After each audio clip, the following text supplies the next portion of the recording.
போடுறோம்னு வச்சுக்கிறேன். சரியா? பெருங்குடல் அதில் போட்டு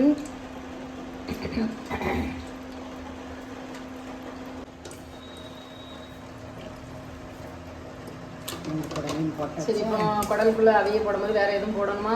ஒன்றும் போட வேண்டாம். ஒன்றும் போட வேண்டாம். வெறும் குடலை குக்கர்ல வச்சு அவிக்க வேண்டியது. உப்பு போடணுமா? சரி, எதுவும் போடக்கூடாது. எதுவும் போடாம வெறும் குடலை மட்டும் போடணும்.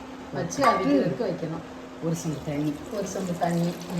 சரி, அவ்வளோதான். வேற எதுவுமே நீங்க போட வேண்டாம். வச்சு ஸ்டவ்வை பற்ற வச்சு வச்சிட வேண்டியதான்.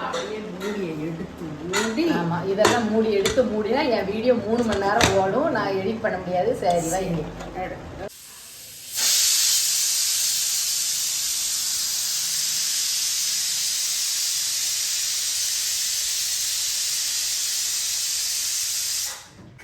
ஓகே, இப்போ வந்து நம்ம சமையலுக்கு தேவையான மசாலா பொருட்கள் என்னென்னலாம். குடல் குழம்புக்கு அரைக்கிறதுக்கு மசாலா தேவைப்படும்ல.